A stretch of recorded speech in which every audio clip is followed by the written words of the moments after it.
So welcome and thank you for joining us today. My name is Simon Lichter, co-creator of Scholar Circle and longtime marketing consultant for Chai Mitzvah. Today's Scholar Circle topic is That Thin Line, Why Anti-Zionism is Anti-Semitism, featuring Dr. Andrew Pessin. Chai Mitzvah is a national organization now celebrating its 16th year. We are the sponsor of Scholar Circle and a Jewish resource center that focuses on building community through Jewish engagement programs. We have over 20 curricula tailored for small group conversation for teens and adults, lay or professionally led. For more information, please visit our website at chaimitzvah.org. The Scholar Circle program was inspired by Scott Shea. Scott is our founder and board president who authored a best-selling book, Conspiracy U, A Case Study, which unpacks anti-Zionist conspiracy theories from the left and the right of the political spectrum. You can purchase Scott's book along with the accompanying curriculum, which has been taught to hundreds of college students and others for only $18 on chaimitzvah.org. The curriculum is also taught in a recorded series by Dr. Andrew Pessin. You will receive all this information in our follow-up email as well. The Scholar Circle hosts lectures from prominent scholars every 2 weeks. This is our 27th lecture on topics relating to Israel and the Jewish community geared towards rabbis, educators, lay leaders who are charged with explaining the complex issues the Jewish community is facing. To that end, each lecture will have a resource guide that will be sent to you after the lecture. A recording of each lecture will be accessible on our website, which I'll show you in a moment, and shared with you through email. We are excited to continue the Scholar Circle program, and we need your support to keep it thriving. Scholar Circle has already engaged over 2,000 people in just 1 year. Your contribution will enable us to continue bringing international scholars to you at no charge to share their expertise on the evolving Jewish world in the aftermath of 10/7. Please help us reach our $40,000 goal. I'm going to take a moment to share our website. One moment, please.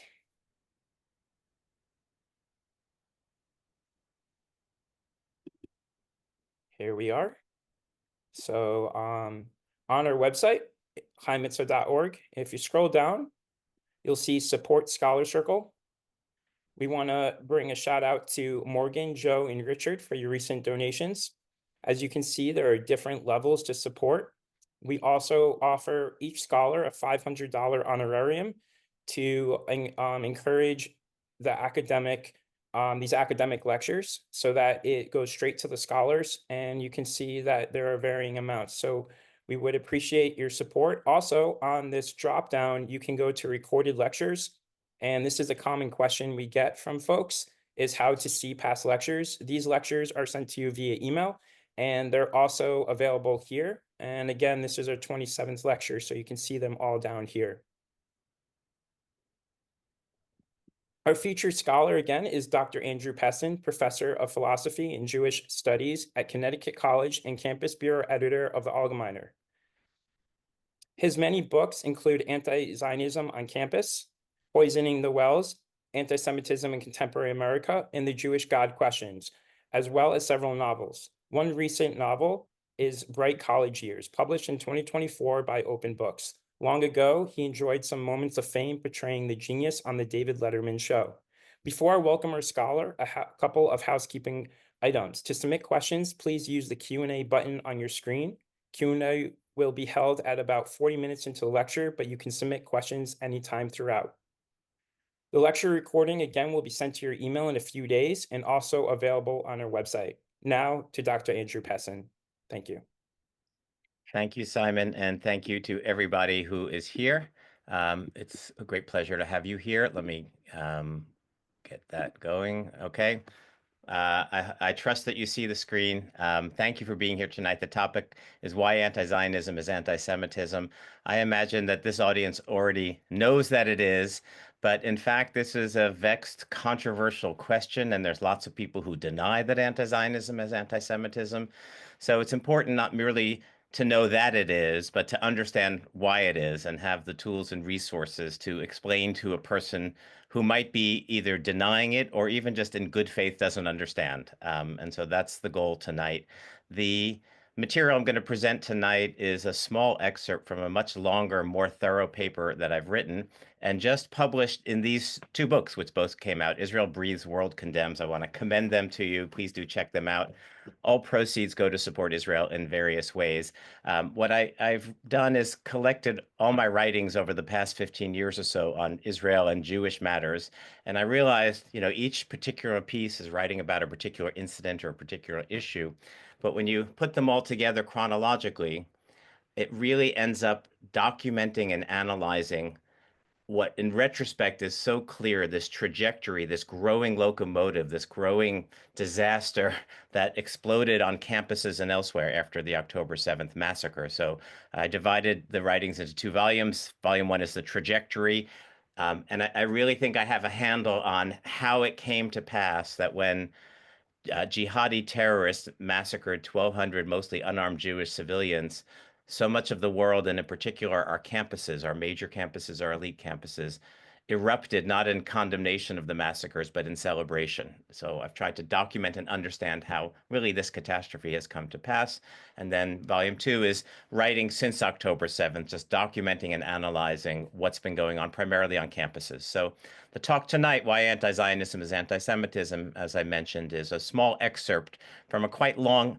I was aiming to do something thorough and comprehensive and really address all aspects of the question. And I hope that I have. So you can find that in volume two if you are interested.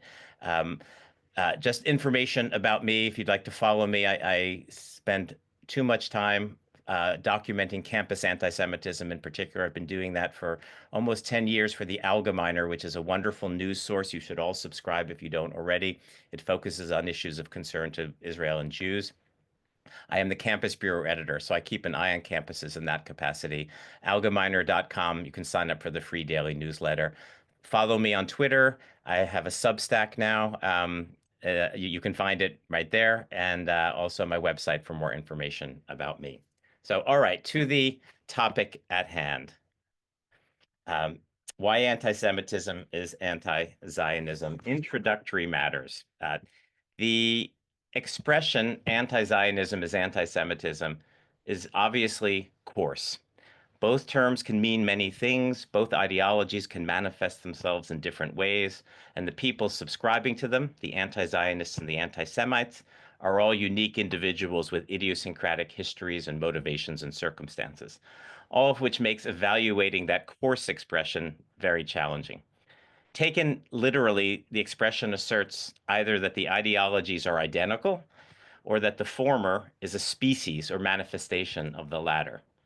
They are not identical. Their basic definitions differ, and much anti-Semitism does not manifest itself as anti-Zionism. So they are different ideologies. So I take, therefore, the expression to assert that anti-Zionism is a species or a form or a manifestation of anti-Semitism. But even here, that doesn't mean that every manifestation of anti-Zionism or every anti-Zionist is anti-Semitic. In fact, one can be an anti-Zionist without being an anti-Semite. It's actually possible. So strictly speaking, one shouldn't generalize absolutely in the way that this expression invites. Anti-Semitism is, I'm sorry, anti-Zionism is anti-Semitism. Note that that point goes both ways. Those who categorically deny that anti-Zionism is anti-Semitism would seem to be denying that anti-Zionism can ever be a manifestation of or motivated by anti-Semitism, which I will argue is clearly false. So perhaps those inclined to affirm and those inclined to deny the course proposition can agree that sometimes it is and sometimes it isn't, so that the more nuanced question becomes that of determining just when it is and when it isn't. The essay that I'm presenting here, or the part thereof anyway, is trying to do just that. Nevertheless, the slogan is widely debated, just as is. And so both for the ease of speaking and for the sake of theorizing, I will speak in the general terms. I will, in fact, argue that the typical foundations, motivations, methods, and consequences of anti-Zionism in the actual context in which the movement primarily exists and operates generally justifies even that coarse expression. And actual context is crucial. It is technically possible to be an anti-Zionist without being an anti-Semite, But when you look at the context in which the anti-Zionism is occurring, it makes it almost impossible not to be an anti-Semite. Answering the question of whether anti-Zionism is anti-Semitism obviously requires definitions of each, so we should sketch some. Zionism is the easier one.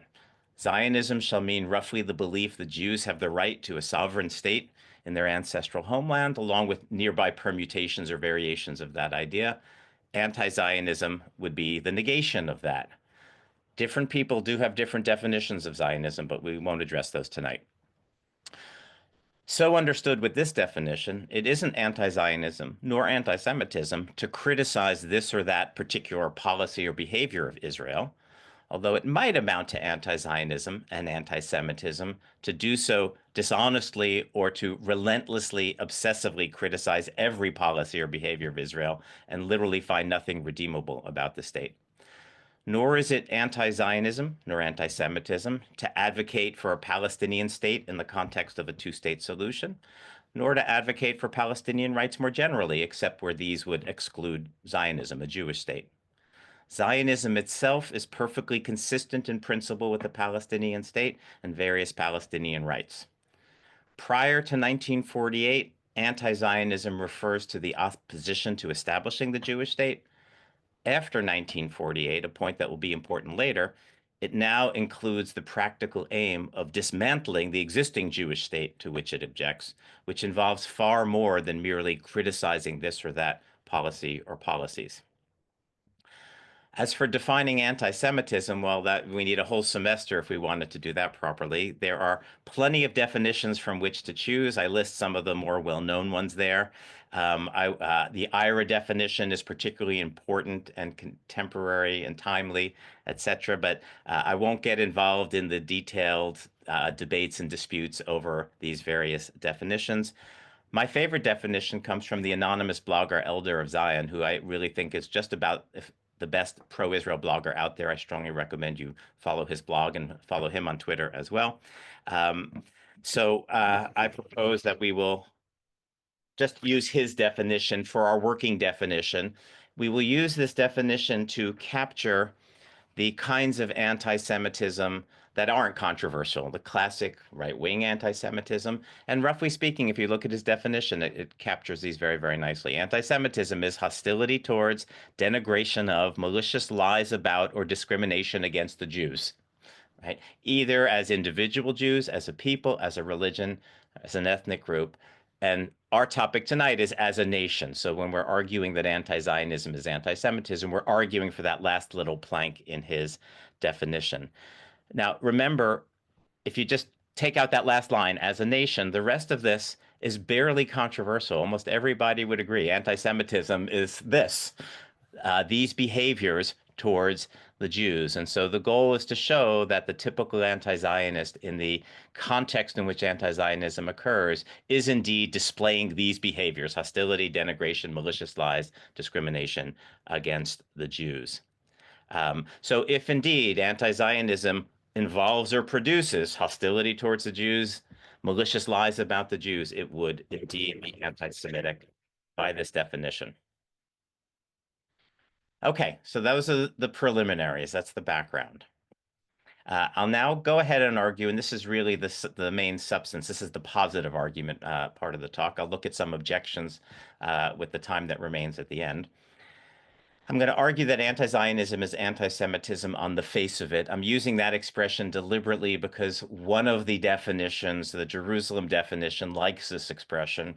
The Jerusalem definition and the Nexus definition, for the wonks out there who care about the details, those were definitions of anti-Semitism developed to exclude anti-Zionism from anti-Semitism. These are developed to defend the anti-Zionists, to help them deny they're anti-Semitic. So the Jerusalem definition likes to keep saying, well, it's not anti-Semitic on the face of it. That's why I'm using that expression. I think anti-Zionism is anti-Semitism on the face of it. And so I'm arguing that our default should be, the default value should be that anti-Zionism is anti-Semitism, unless in some particular case or with some particular person, it can be demonstrated otherwise. I'm going to offer 10 considerations, 10 separate points. The first two are probably the most important, but the 10 together will build this cumulative case that, generally speaking, anti-Zionism is anti-Semitism. The first is well known. I'm sure this audience is very familiar with it. It's often contested by anti-Zionists, but most of us know better and know otherwise. The point is that for most Jews, Zionism is deeply entwined with and or based on their Judaism and Jewish identity. For most Jews, not all Jews, there are some exceptions, but for most Jews, in some cases, depending which poll you look at, the significant majority, the very large majority of Jews. Famous quote from the now departed analyst Charles Krautheimer: Israel is the very embodiment of Jewish continuity. It's the only nation on earth that inhabits the same land, bears the same name, speaks the same language, and worships the same God that it did 3,000 years ago. You dig the soil and you find pottery from the times of King David, coins from the Bar Kokhba revolt, 2,000-year-old scrolls written in a script remarkably like the one that today advertises ice cream at the corner candy store. The Jews are indigenous to the land of Israel. The Jewish people had sovereignty or autonomy or even majority presence in that land for as many as 1,700 years, 17 centuries, dating back nearly 2 millennia before the beginning of Islam, and Jews have maintained a continuous presence in this land for 3,000 years. The Hebrew Bible, the Mishnah, one of the Talmuds, was composed there. The Hebrew Bible drips with Zionism, and significant parts of the Talmud and many of the laws constituting the Orthodox Jewish religion are devoted to Jewish obligations that hold only in the land of Israel. Those Jews in exile prayed continuously to return, and Jews have continuously returned in small numbers and large for the past 2,000 years since being sent into exile. They were already a majority in parts of the land, including Jerusalem, from the early 19th century onwards, decades before modern political Zionism. All of that is Jewish shared ancestry and religion, and it is the source for most Jewish Zionists' Zionism. It isn't merely incorrect, but in fact offensive to suggest otherwise. Quote from British Chief Rabbi Ephraim Mervis. That's a pretty authoritative source. He summarizes it, explaining in an article called Why the State of Israel is Central to Jewish Identity. He says, I am a Zionist because I've inherited a language, culture, and faith from the indigenous people of Judea. I am a Zionist because over thousands of years, my ancestors recommitted daily to holding Israel at the heart of their faith. I am a Zionist because I am a Jew. That sentence alone. I am a Zionist because I am a Jew. Now, again, not all Jews feel this way. Most, but not all, are Zionists because they are Jews. It is possible to disentangle them, as some individuals do, and embrace some version of quote unquote Judaism divorced from Zionism. That was what the 19th century Reform Jewish movement did, quite deliberately, and it's what contemporary groups such as Jewish Voice for Peace do, which we'll hopefully have time to talk about at the end. There are also some Orthodox sects whose version of Judaism supports a practical anti-Zionism, meaning they reject not the principle of Jewish sovereignty, but they want to wait until the Messiah comes. So before the Messiah, they'll be anti-Zionists. We'll return to these groups later, but for now, note that none of that is relevant for those Jews, still the large majority, committed to the 3,000-year-old tradition of a Judaism permeated by Zionism, including in its scripture, rabbinic literature, liturgy, rituals, history, culture, and more. Anti-Zionist Jews can believe anything they want without negating the fact that Zionism for most Jews is deeply rooted in their Jewish ancestry and religion. So keep that in mind. I am a Zionist because I am a Jew. Zionism is entangled with Judaism for the large majority of Jews. Point number 2 is also obvious, though it's largely overlooked or maybe deliberately obscured. I'm not sure. Although not all Israelis are Jews, and not all Jews are Israeli, and not all Zionists are Jews, and not all Jews are Zionists, nevertheless, Israel is a or the fundamental Jewish project, and not for nothing is it widely referred to as the Jewish state. The population is 75% Jewish. Half the world's Jews live there. Most who don't live there support it, consider it part of their Jewish identity, many having family and friends there. The state itself has a Jewish character, language, culture, calendar, etc. It's home to millennia of Jewish history and archaeology. The Orthodox Jewish religion can only be fully practiced there, all the laws, including the laws of the temple, and so forth. As I've argued elsewhere, although one can do otherwise, what we talk about in general when we talk about Israel is the Jews, and everybody knows it. When you're talking about Israel, you're talking about the Jews. It's possible to talk about Israel without talking about the Jews, and sometimes we can. But most of the time, what most people, in fact, are talking about when they talk about Israel is the Jews. These 2 points together, 1 and 2 together, make hating Israel as an anti-Zionist while not hating Jews as an anti-Semite exceptionally challenging. If Zionism is rooted in Judaism, as it is for many, then hating Zionism requires hating Judaism. Demanding Zionism off campus, as many campus anti-Zionists do, requires demanding Judaism off campus. And hating Zionists, targeting Zionists with violence and wanting Zionists off campus, as they do, requires hating and targeting many Jews and wanting Jews off campus.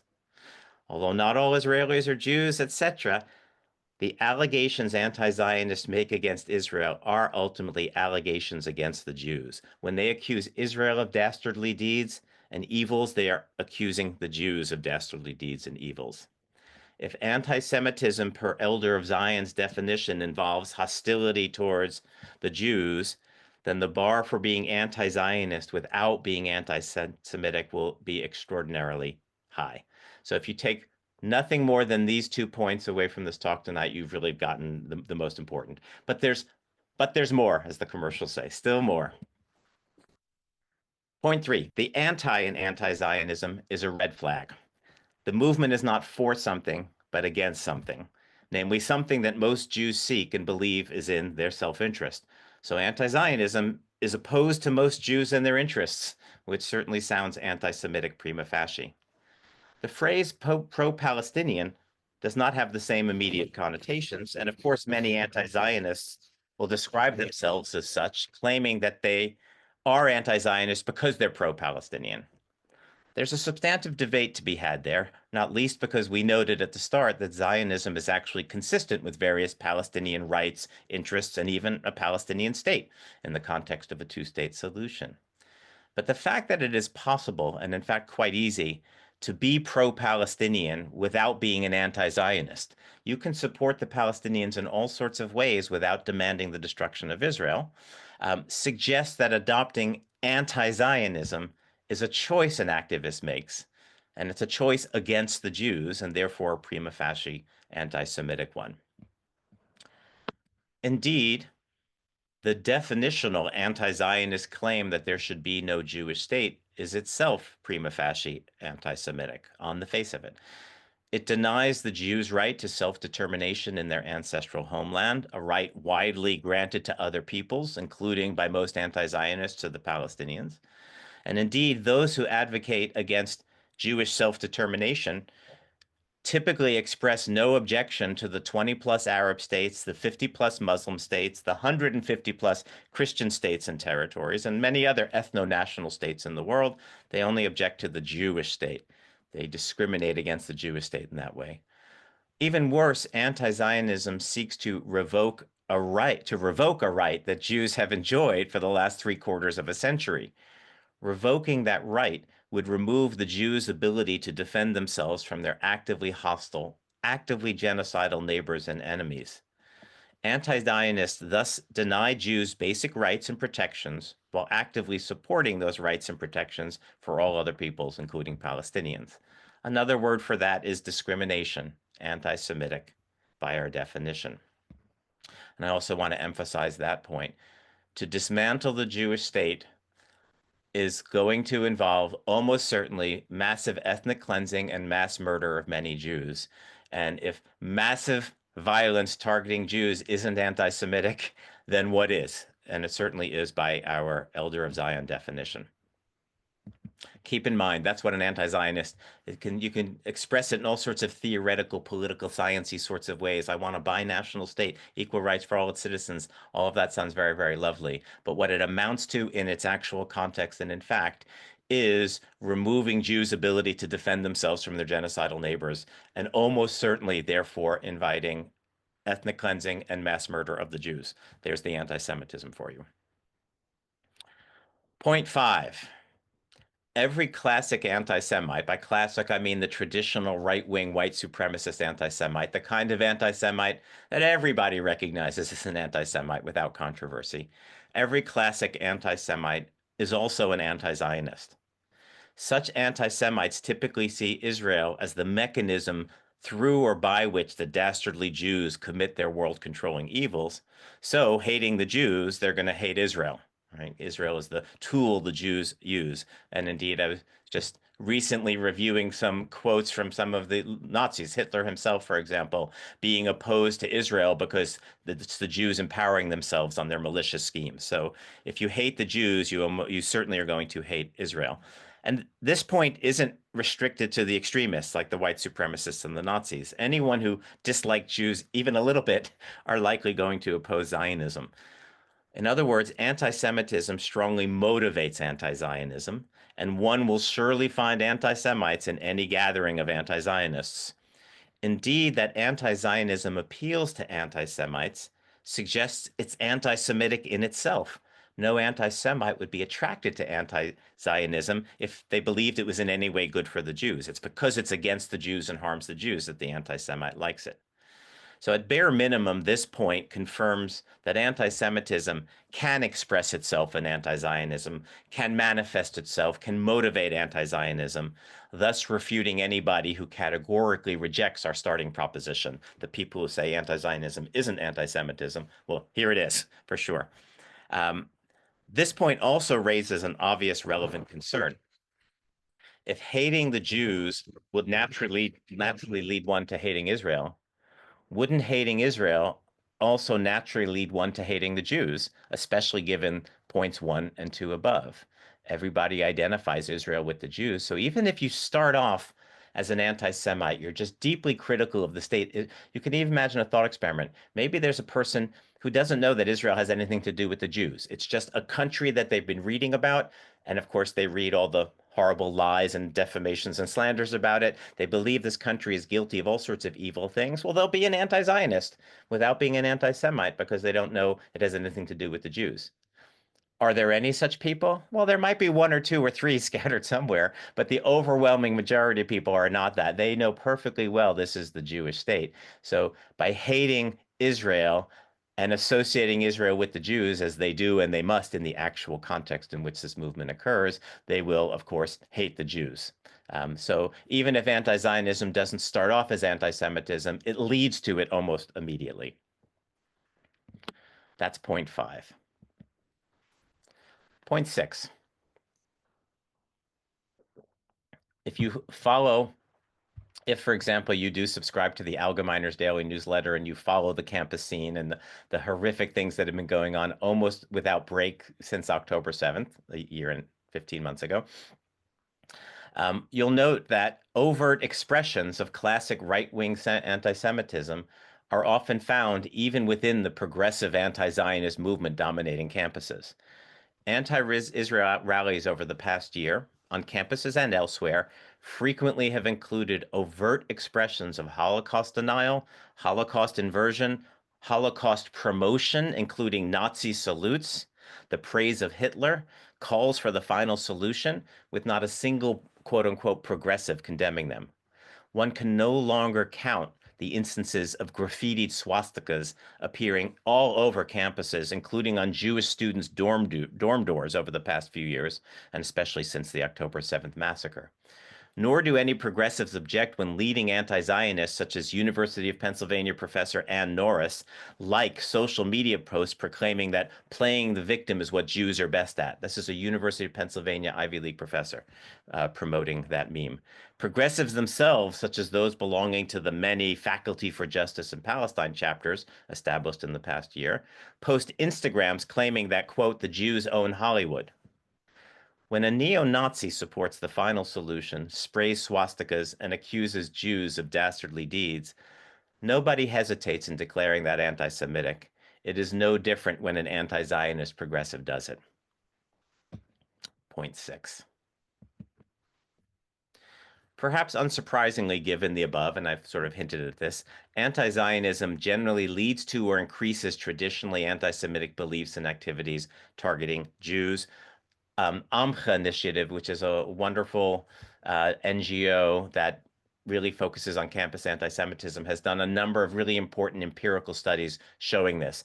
Wherever there's a campus that has a lot of anti-Israel activity going on, it increases the traditionally anti-Semitic beliefs and activities, things like swastikas, etc. So I've mentioned graffiti, vandalism, even physical assaults against Jews on numerous campuses, physical violence against Jewish institutions and Jewish events on campuses. Campus Hillels and Chabad houses have been repeatedly vandalized. Jewish schools receiving bomb and death threats and being shot at in some places. There was a Molotov cocktail just the other day at a synagogue. Mobs protesting and vandalizing synagogues. Swastikas drawn wherever Jews are. Mezuzot torn down from dorm doors. Jews harassed, name-called, ostracized, spat at, physically assaulted. Several murdered over the past year and a half. Sometimes these, and by the way, by the Elder Zion definition, right, hostility, physical violence against Jews is anti-Semitism. Sometimes these are perpetrated in the name of anti-Zionism, but Jews on the receiving end of the violence might be excused for not distinguishing between the anti-Zionist pogrom and the anti-Jewish pogrom, nor does our definition distinguish them. Indeed, even when advertised as anti-Zionist, the violence nearly exclusively targets Jews, per our first 2 points, right? Zionism is a Jewish movement that's associated with the Jews. Not all Zionists are Jews. There are actually probably more non-Jewish Zionists, like Christians United for Israel, for example. There's loads of Christian Zionists out there, more than there are Jewish Zionists, but there are nearly zero reports of attacks against Zionist non-Jews. Every once in a while, there'll be a Zionist church gets attacked, but the overwhelming focus of the attacks are against the Jews. So it may be in the name of anti-Zionism, but if that were the case, they'd attack all anti-Zionists equally. They focus their attacks on the Jews. That's anti-Semitism. Many of the traditional anti-Semitic tropes that are falsely levied against the Jews simply get transferred onto Israel. And as Jews were always seen as guilty of the worst evils of the day as we go back over the centuries, like Christ killing or capitalism or racial inferiority, so too now Israel is seen as guilty of the worst evils of our day, things like apartheid, colonialism, and so forth. The preeminent rabbi Naftali Berlin noted already back in the 19th century that what he called the two core superstitions of the anti-Semite, which later got codified into the famous anti-Semitic forgery, the Protocols of the Elders of Zion. Namely, that all Jewish property is stolen by fraud and deceit, and that Jews think themselves superior and therefore seek to control and harm all other people. So these are classic anti-Semitic stereotypes dating back to the 19th century and earlier.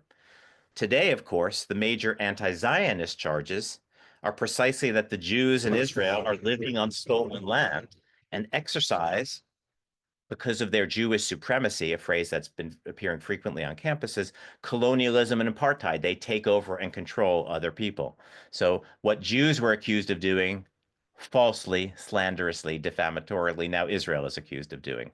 As Brett Stevens has put it, when the charges that anti-Zionists make against Zionists invariably echo the hoariest anti-Semitic stereotypes, greed, deceit, limitless bloodlust, then the distinctions between anti-Zionist and anti-Semite blur to the point of invisibility.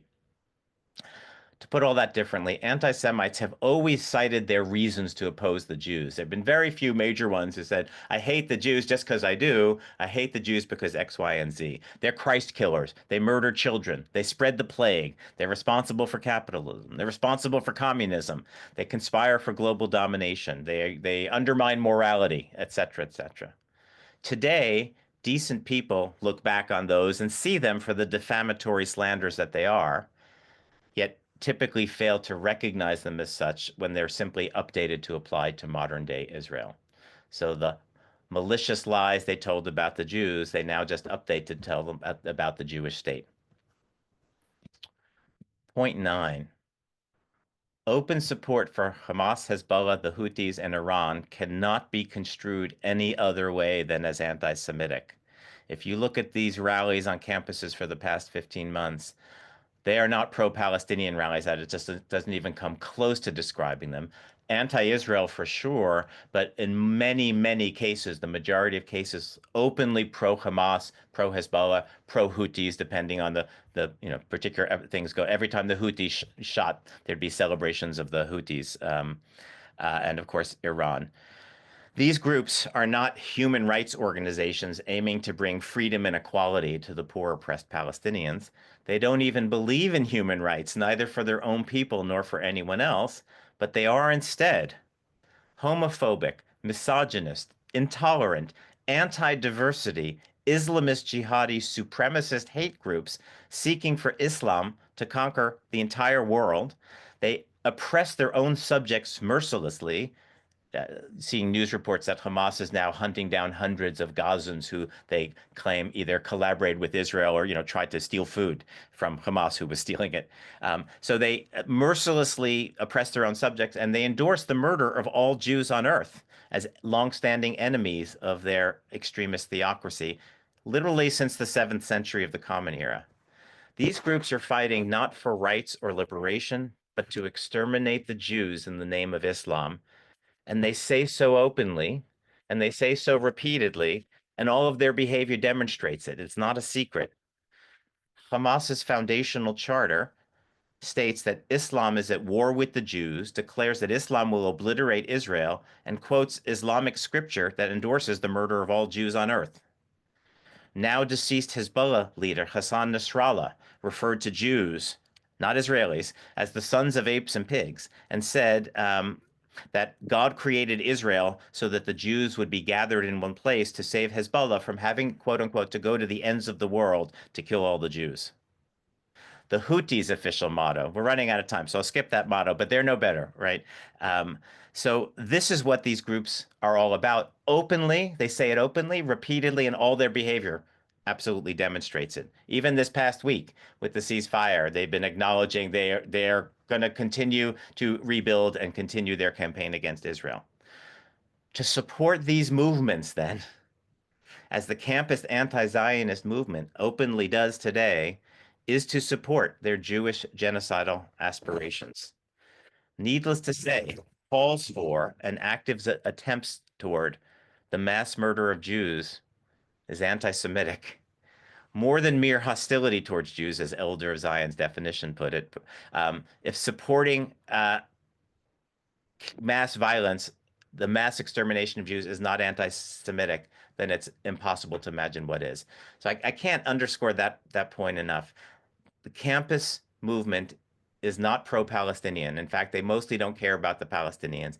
It is overwhelmingly anti-Israel, and it is frequently, most of the time, openly pro-Hamas, which means it is pro the mass murder of all Jews. You cannot disguise the anti-Semitism in that position. Finally, the 10th point, and this is the smallest point, but it's, I think, important to make it as well. Given the current context, Hamas, Hezbollah, the Houthis, and Iran pursuing religious jihad, attempting to murder Jews on a massive scale, then almost any even mild criticism of now, no matter how true or otherwise legitimate, de facto amounts to supporting that jihadist endeavor. Maybe some or even many progressive anti-Zionists on our campus don't really want to mass murder the Jews, but their anti-Zionism in this current context amounts to supporting that very program. If the mass murder of Jews is at least prima facie anti-Semitic, then progressive anti-Zionism supporting that outcome is prima facie anti-Semitic, no matter what theoretical contortions activists may make to deny it. Indeed, actions that in other contexts wouldn't be anti-Semitic at all. We wouldn't even think of calling them anti-Semitic. Maybe including activism for Palestinian rights or the effort to obtain a ceasefire. That sounds good. Of course you want a ceasefire. Who doesn't? Nobody wants war, except the jihadists, right? Supporting a Palestinian state is not necessarily an anti-Semitic platform in a different context. But in this context, when the Islamist jihadis are actively attempting to genocide the Jews, anything you say that is critical of Israel or even in support of the Palestinians amounts to supporting that anti-Semitic jihadist agenda.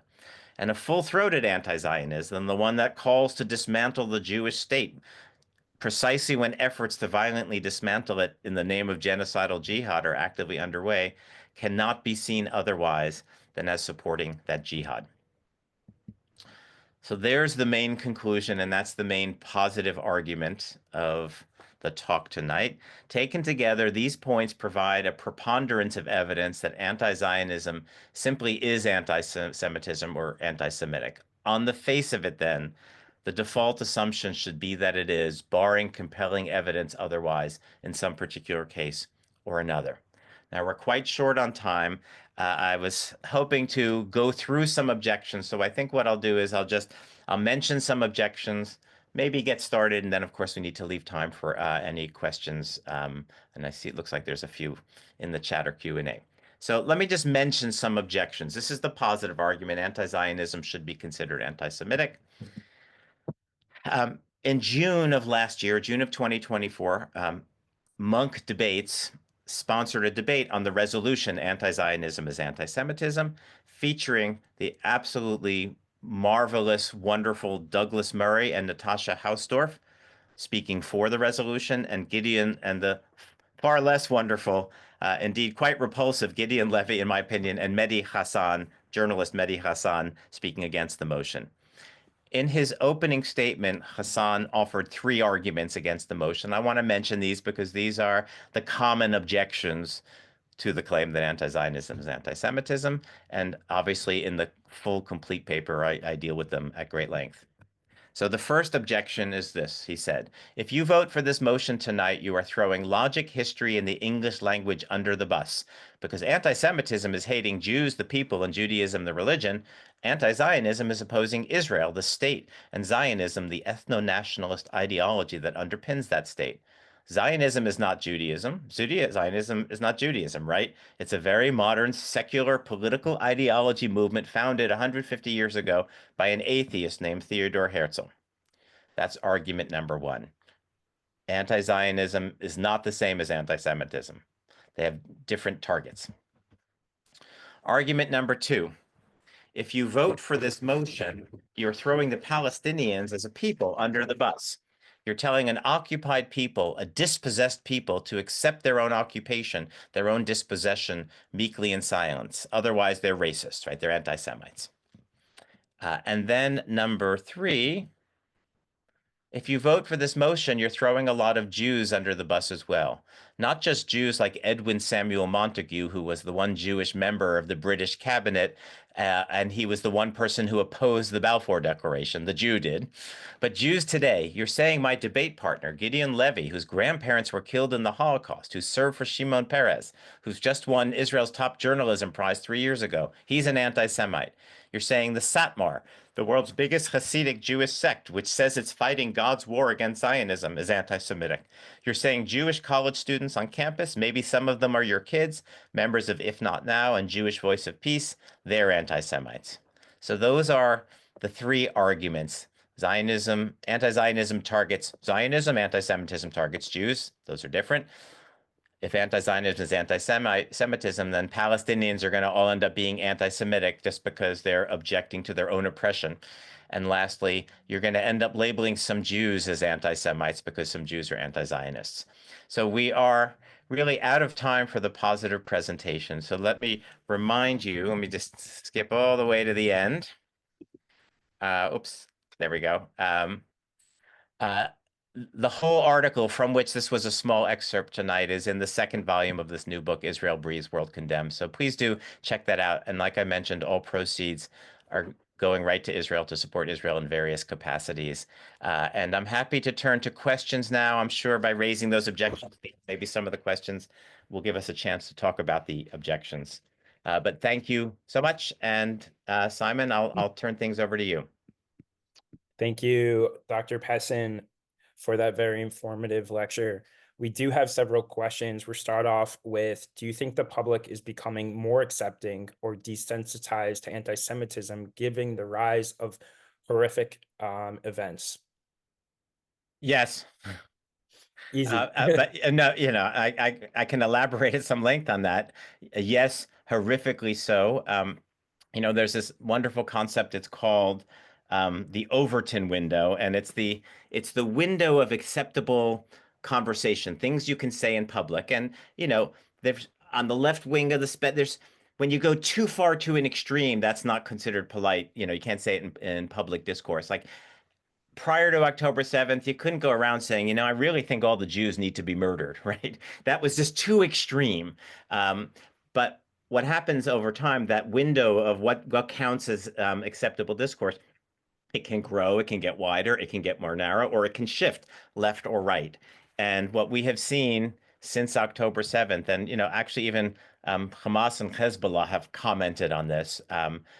They didn't say this part. They might not have won this military battle exactly, but they have lit the world on fire against the Jews. And there are things it is acceptable to say and do against the Jews now, starting on our college campuses, but obviously spilling out into our city streets, that would have been shocking before October 7th. And the fact that so many campuses have openly pro-Hamas rallies celebrating jihad, calling for more, globalize the intifada, is stunning, right? And almost no pushback. There's a little pushback happening now. It's very, very minor. It's been a year and a half of this. So what's become utterly normal now, and it is devastating and horrifying, it's utterly normal now to basically to really just not like the Jews. The Jews are a problem.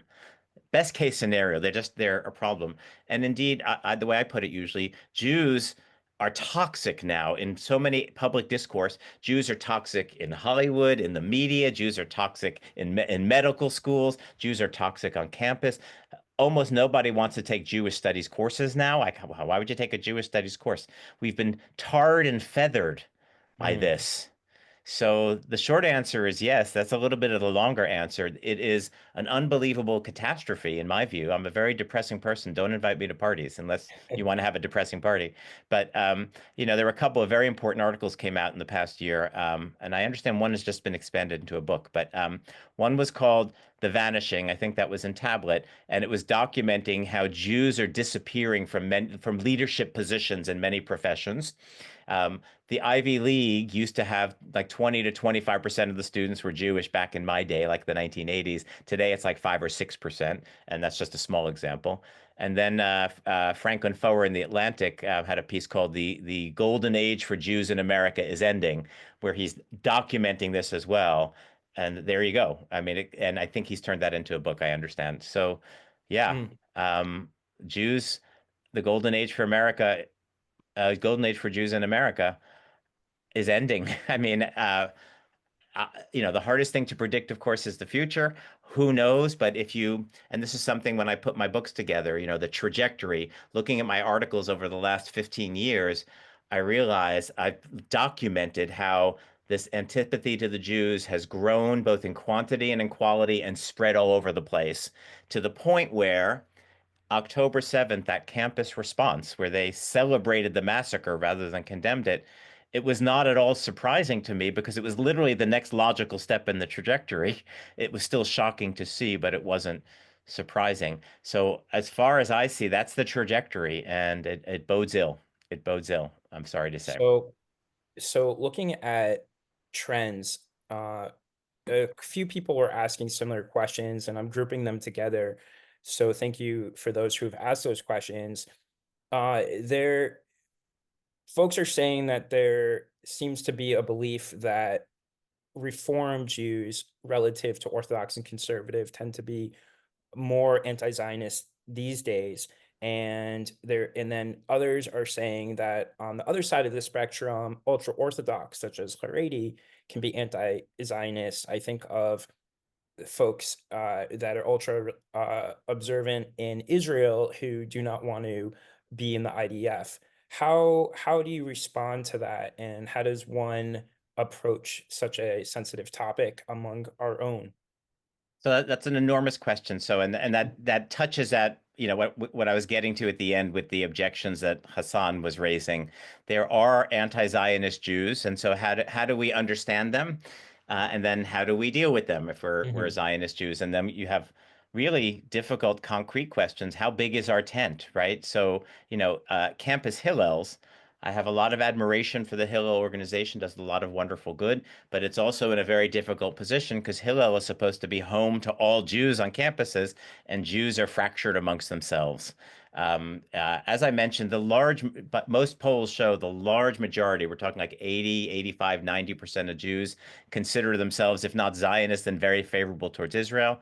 So this percentage of anti-Zionist Jews is probably pretty small, 5%, 10%, maybe as much as 15%, something like Hmm. that. But they are, of course, they're loud, and they Right. tend to, putting aside the ultra-Orthodox that this question raised, right? They tend to skew left, progressive, far left, which is, of course, and has been for some years now, the dominant atmosphere on most of our campuses. Certainly the major campuses, the elite campuses, are overwhelmingly dominated by progressive ideology.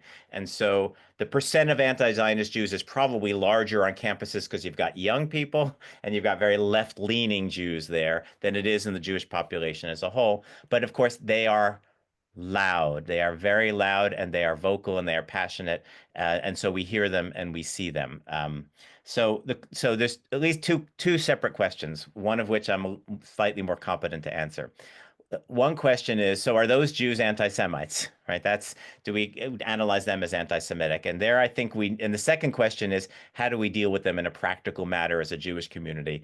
And I don't think I have any valuable insights to offer. It's a very hard problem. And the Jewish community is thinking about it now. I don't have much to Hmm. contribute there, but I'll just say very briefly, because time is so short, and invite you to go read the full essay itself, because I do spend a good chunk of time dealing with this essay. The question was phrased in terms of Reform Jews or Jewish voice, but left-leaning Jews, progressive Jews, far more higher percentage in the Reform denomination than you'll find in conservative or the Orthodox, which tend to be significantly more Zionist. Distinction between those Jews and the ultra-Orthodox, the Haredim Jews. Mehdi Chazan mentioned the Satmar sect, which is a very large Hasidic sect, and I threw in Neturei Karta as well, which is a small fringe group. So ultra-Orthodox anti-Zionists, I argue, you can't call them anti-Semites. Here's why. Their opposition to the state of Israel derives from their version of Judaism, a legitimate version of Judaism. It is not necessarily the dominant or majority version, but they base it in their, commitment to Torah. If Judaism leads to anti-Zionism, then you're not anti-Semitic for being an anti-Zionist based on you're literally affirming your Judaism in your anti-Zionism. So my view is we shouldn't call those folks anti-Semites. Hmm. However, that doesn't mean, and this is part of the flaw in Hassan raising them as a counterexample. Um, Non-Jewish anti-Zionists share the anti-Zionism, but it doesn't flow from their affirmation of Judaism. So the thing that excuses the ultra-Orthodox from being anti-Semites, namely their anti-Zionism is based in their Judaism, simply doesn't apply to all the non-Jews. It won't Hmm. let them escape the anti-Semitism. I also like to point out that we have to make a distinction between, and I think I mentioned at the beginning, practical anti-Zionism and in principle anti-Zionism. Even the Satmar and the Neturei Karta and some of the groups in Israel, I call them practical anti-Zionists, but ultimately they believe Jews belong in the land of Israel. They just believe the Messiah needs to come first and lead them back. We shouldn't create the state on our own. So Hmm. what's interesting about that group, and I find it ironic that Mehdi Hassan, who is a vicious anti-Zionist and a vicious anti-Semite in my position, he invokes them to pretend that he's not an anti-Semite. Look, my friend the Jew also shares my position. Well, he actually doesn't. He, first of all, bases his position on Judaism, which you don't. And second, he believes, oh, eventually there will be a Jewish kingdom and we'll rebuild the temple, back in the land of Israel, because Jews belong in the land of Israel, which is Zionism. They just believe not yet. So invoking these folks, these groups, just does nothing for to defend the other anti-Zionists from being anti-Semites. The case is a little bit different with the Reform Jews or JVP, Jewish Voice for Peace. I don't really have time to go into the details there, but in my view, what at least JVP does, not some, I wouldn't paint Reform Judaism with this broader brush, but JVP is the main activist group, Jewish Voice for Peace on campus, that Mhm. is, the most visible symbol of anti-Zionist Jews on most campuses. What they literally do, there's nothing ultimately Jewish about them. I have to defend that with some details, but that's my argument. They literally take Judaism and they convert it into a pro-Palestinian religion, and it's just no longer Judaism. So Mm. they're anti-Semites. I understand they call themselves Jews, and maybe they have Jewish parents, and maybe they were raised, maybe they observe some version of formal Judaism even, but the position they've developed is actually an attack on Judaism. It's not just an attack on Israel, it's an attack on Judaism. So I have no trouble saying that JVP Jews are anti-Semites. Reform Judaism is too big a movement and it's got too many subdivisions to discuss it broadly, but there's lots to be discussed there. That seems fair. This is a very interesting question. They've Maybe all been interesting. we can maybe fit in one more question after this, but this person has a hypothetical. If they go to an event wearing a t-shirt, I don't know if these t-shirts exist, but probably that says on one side I stand with Israel, the other side I stand with Palestine or Palestinians. They're asking, would that be appropriate in the context of attending, say, a Jewish Federation event or another Jewish organization event that may include other ethnicities and religions? Like, what what is the fallout of having those two stances together in a message? Wow, I don't think I know how to answer that question. And in practical detail, it depends a lot on the event you're going to and the people who will be there and Mhm. what you're hoping to accomplish. I said at the beginning that my understanding of Zionism is perfectly consistent with the Palestinian state in the context of a two-state solution, at least in principle. Now, I happen to believe there's all sorts of reasons to be concerned about a Palestinian state as a practical matter. I don't believe that they will settle for peace in a two-state solution. They'll use that state to continue the war against Israel. So that's a concern about two states. But if Zionism is just the view that Jews should have their own state in this region, it doesn't specify the borders or the boundaries. Zionism doesn't have to do that. In the Bible, it's not clear what the boundaries or borders of the land of Israel exactly are. The Bible gives actually several different variations on what those borders might be. So to believe in Zionism is consistent with believing in a Palestinian state and thinking, Palestine, you might believe Palestinians got the short end of the stick and they've suffered a lot and, we owe them something too. And I get that position. What I am arguing is, right now, in the context of this moment, wearing that shirt 2 years ago might look and feel and have different consequences than wearing it today. Because right now, there is literally a global campaign to support the Palestinian endeavor to destroy the Jewish state. And so, if you're going to a Jewish event, presumably something sympathetic to Zionism, the I stand with Palestine, the way that's going to land anyway for many people is I stand with the destruction of Israel. So it will Mhm. amount to wearing a shirt that says I stand with Israel and I stand against Israel on the back. And, you can wear that shirt, but it will be confusing at best, but it will be offensive to many because you're not really standing for Israel if you support the destruction of Israel. And right now, that's what it means to stand with Palestine in context. Right. Maybe a year from now, 2 years from now, things will be different. The world could change a million different ways. 2 years ago, even then, I think it would have been more okay to wear that shirt. But right now, while this campaign is going on, I personally don't think that's a good shirt to wear. Thank you. I think that's a good answer. And Oh, thank you. I personally align with that. We want to remind everyone that Chai Mitzvah as an organization doesn't necessarily stand with all the views presented by the presenters, and the questions asked are not always reflective of Chai Mitzvah as well, or myself.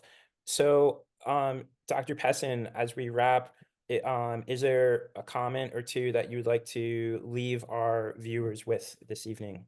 Oh, you should have told me to prepare one in advance. So, to me, the trajectory is very dark. However, the future is unpredictable, as we know, and I do see some hope in the following. Try to end on a positive note. I've seen a lot of Jews really step up to meet this challenge at this time. A lot of Jews on campuses. Campuses are a very difficult place to be a Jewish student, very difficult place to be a Jewish faculty member right now. And yet I've seen a good number of Jewish students and a good number of Jewish faculties stand up, object, speak out, and commit themselves to their people. And that's heartening. If there's one thing that gives me hope, I think that the Jewish people are an incredible people. The resources and the resilience that are contained in the Jewish people are enormous. It's a matter of organizing ourselves, supporting ourselves, etc. So good things can happen, and there are certainly places of pushback, and it's not all dark everywhere. As I said, the trajectory is ominous, but the materials are there to fight back and push back. And so it's, anyone who showed up for this lecture tonight, obviously you care and are concerned. Please stay informed. Sign up for the Allgemeiner at least so you know what's going on. Get involved in your local communities. Shout out to Mothers Against Campus Anti-Semitism, which is a terrific Facebook group. Also, End Jewish Hatred, or parent version of End Jewish Hatred, also on Facebook. This is ways of getting involved and being heard. And these letter writing campaigns they organize are important, and numbers are important. We literally need all hands on deck. Everybody has to contribute whatever they can contribute. So please do, please do. And I'll end with that. Thank you. We want to remind everyone there were questions that we didn't ask due to time, and others were asking about uh, tighter ways to approach someone who is asking you on this topic. So we have a resource guide that we put together in collaboration with Dr. Pessin. It has common questions with answers. It also has key takeaways, main highlights from this lecture, and it's also recorded. So you'll be getting that in the next few days. So thank you to Dr. Andrew Pessin for Okay. your insightful Let me presentation. just cut in. People, feel free to contact me through my website, andrewpessin.com. Like, you can contact me through there. Happy to follow up if your question didn't get asked. I'm happy to engage. Yep, and I also want to add to that the resource guide on the bottom, on the front and back, also has Dr. Pessin's information in Substack and contact info. You can also follow up with Chai Mitzvah if for whatever reason you can't find it, and we'll provide Dr. Pessin's information for you. Our next Scholar Circle features Dr. Lars Fischer. The topic will be why current strategies to combat anti-Semitism are doomed to fail. Please join us on Wednesday, February A little 12th at dark. 12 p.m. Yes, definitely on the darker side. And thank you, and we hope to see you soon. Thank you. Have a good night.